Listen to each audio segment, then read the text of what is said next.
Assalamualaikum warahmatullahi wabarakatuh. Kembali lagi kawan di Legenda Catur Dunia. Masih dari kejuaraan dunia antar tim Rapid dan Blitz 2025 hari pertama yang berlangsung di London, Inggris kawan.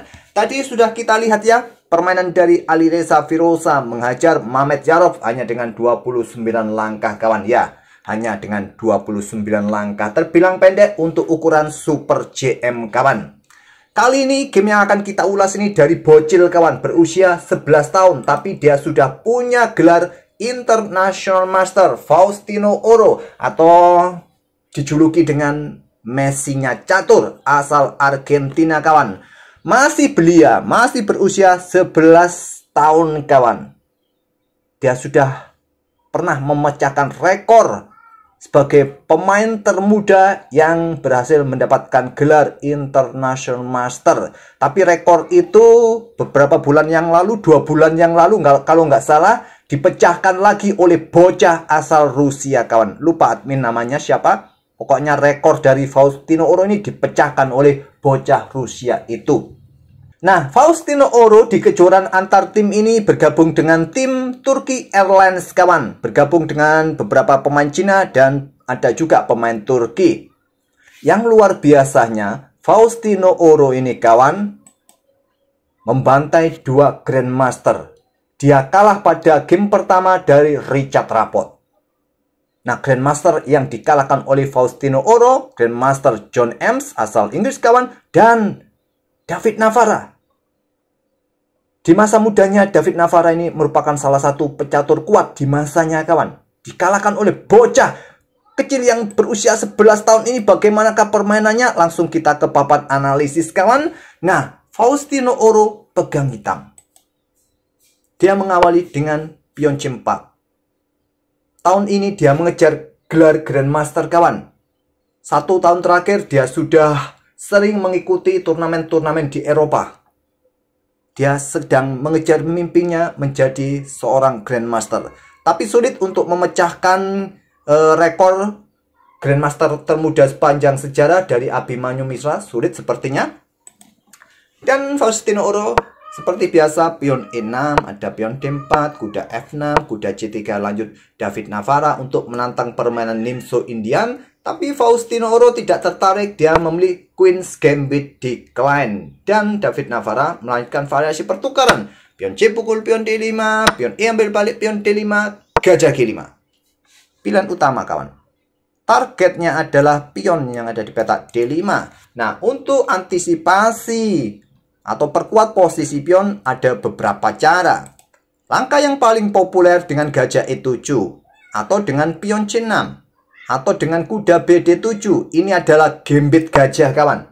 Ya, kalau kalian menemui permainan seperti ini bermain dengan gambit gajah, ya bisa kalian kembangkan kuda BD7. Sepertinya pion ini jatuh, ya sepertinya. Tapi jangan salah kawan, caplok aja. Bang, menteriku jatuh bang. Kasih. Tapi kalian bisa membalas kawan ya. Kalian bisa membalas. Coba lihat. Nggak ada cara yang lain buat putih. Harus blokade dengan menteri. Tempo cek. Kalian unggul jumlah perwira. Ya, salah satu gambit gajah. Jebakan gajah kawan. Kuda BD7. Bang, tunjukkan jalur utamanya bang. Untuk gajah E7 bang. Oke, kita akan lanjutkan ya. Gajah E7. Putih tentu saja dengan pion E3. Sebelum mengeluarkan gajah terang. Rokade kawan, gajah D3, kuda BD7. Biasanya kuda GE2 untuk lanjutkan pengembangan, dan di sini benteng E8, rokade, kuda F8, dan ada pion B4 ataupun juga kalian bisa melanjutkan langkah menteri C2. Pion B4 ini cukup menarik. Kalau pengorbanan ini diterima, kalian bisa lanjutkan gajah sikat di sini. Nah, coba lihat ya. Nah, ambil saja pion ini, menteri ambil, kalian bisa menyerang balik gajah ini bersama benteng di belakang. Oke, kembali lagi ke permainan aslinya kawan. Oke, jalur utama saja gajah E7 ya. Untuk dengan pion C6 ini sering kita lihat, beberapa video yang lalu juga sudah admin jelaskan. Dari permainan siapa itu? Magnus Carlsen kalau nggak salah ya. Gajah B4 dipilih oleh Faustino Oro. Saling pin kuda masing-masing kawan. Kalau dari gajah gelap hitam, ini adalah absolute pin. Artinya, kuda dilarang bergerak. Dia ditodong, nggak boleh bergerak. Kalau bergerak ya ilegal. Kalau kuda ini relatif pin, masih bisa bergerak, resikonya menteri di belakang jatuh. Relatif pin, absolute pin. Jadi pion E3, lanjut David Navara, pion H6 usir gajah, gajah mundur, dikejar lagi pion G5, gajah G3. Nah, kuda E4. Langkah-langkah seperti ini masih sering kita lihat dalam permain Queen's Gambit Decline, variasi pertukaran dengan gajah G5, gajah B4, kawan. Menyerang gajah. Kuda G berkembang ke E2, backup maksud saya tadi ya, selain serang gajah juga menekan kuda C3, jadi berikan backup dengan kuda G E2, saling backup dua perwira. Kemudian Faustino Oro terus dorong pion maju H5, hentikan dengan pion H4.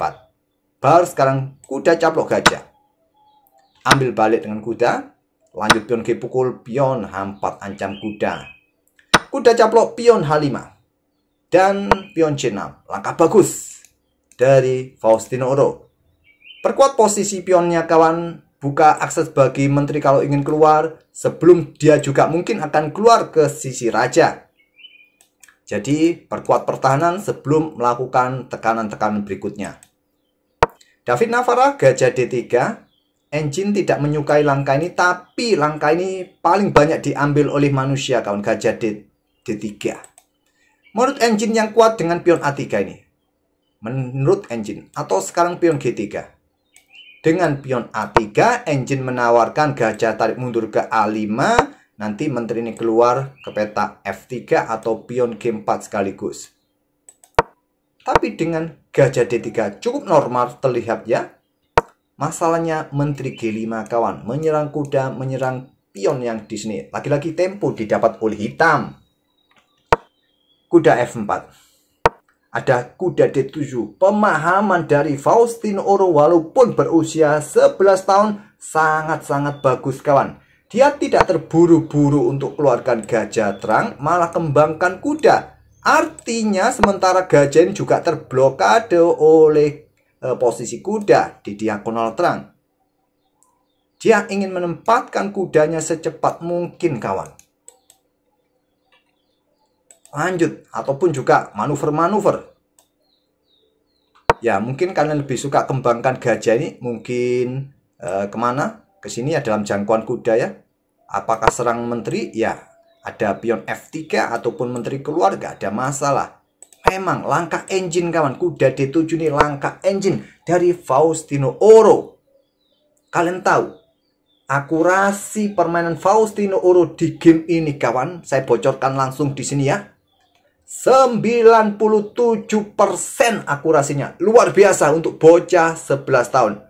Sesekali kita ajak main di turnamen Battle Post Ronda ya. Biar dibantai kita sama bocah 11 tahun. Cukup menarik, cukup menarik. Oke, menteri B3 serang gajah. Gajah mundur menarget kuda di sini. Nah, backup. Kuda C mundur ke E2, backup saudaranya. Kemudian menteri E7. Lanjut Faustino Oro. Tarik mundur menterinya kawan. Dan rokade panjang dipilih oleh David Navara. Kuda F6. Untuk ya, ingin nongkrong mungkin ke peta E4. Buka akses lagi gajahnya untuk keluar. Raja B1. Kemudian gajah G4. Targetnya apa? Di sini targetnya ya.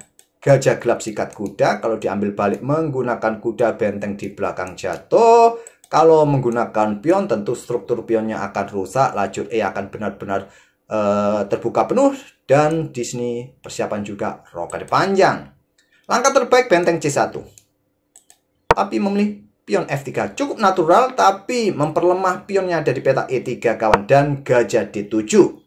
Menawarkan pion yang di sini. Diterima oleh David Navara. Tapi dia malah membuka lajur-lajur serangan buat benteng.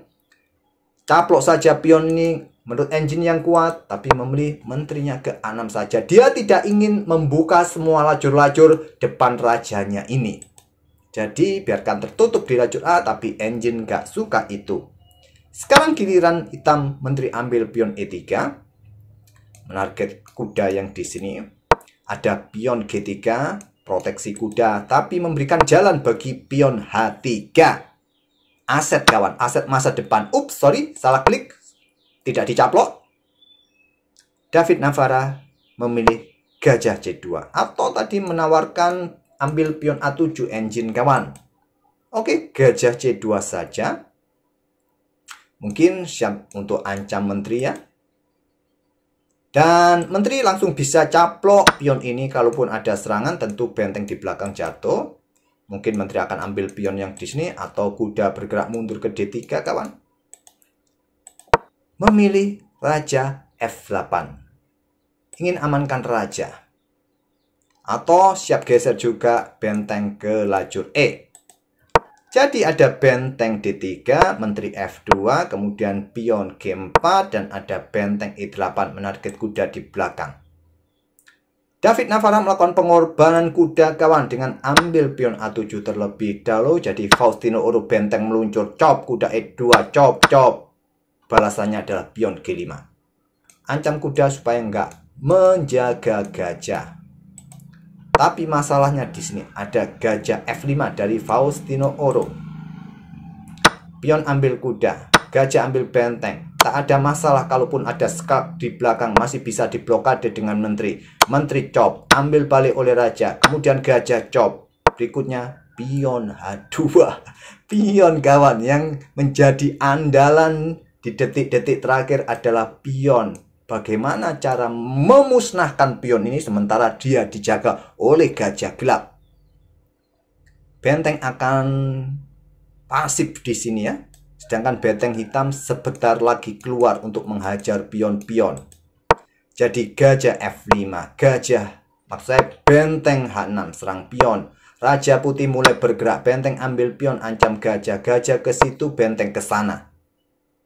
Nah, pion siap dorong, meluncur kawan. Bahaya sekali. David Navara tidak mau kalah, ingin mempromosikan pionnya, pion A4. Faustino Oro siap-siap mengejarnya dengan raja D8, pion A5, raja C7, pion A6, raja B6. Di sini ada benteng A1, harus diblokade dulu. Jangan sampai berikan jalan buat pion putih. Nah, raja D3 setelah pion F5 kawan, David Navara menyerah. Dan sekali lagi akurasi dari permainan Faustino Oro ini sebesar 97% kawan. Luar biasa. Sedangkan David Navara 88%. Tidak kita lihat langkah-langkah bertanda kuning dari Faustino Oro tadi. Dan dia masih punya banyak waktu kawan. Masih tersisa 4 menitan. Jelas ya? Kalau gajah mundur atau caplok pion, benteng meluncur, pion bisa promosi kawan. Tak perlu saya jelaskan lagi, tak perlu kita promosikan pion, silahkan kalian otak-atik. Oke, itulah permainan bocil 11 tahun Faustino Oro kawan, yang sedang mengejar gelar Grandmasternya. Semoga bisa menghibur dan bisa jadi inspirasi bagi adik-adik yang lagi belajar catur ya. Bocah 11 tahun, ya tentu ada bakat ya. Kalau kalian punya bakat, cepat main catur. Kalau nggak ada bakat ya susah sekali ya, kayak admin. Terima kasih. Wassalamualaikum warahmatullahi wabarakatuh.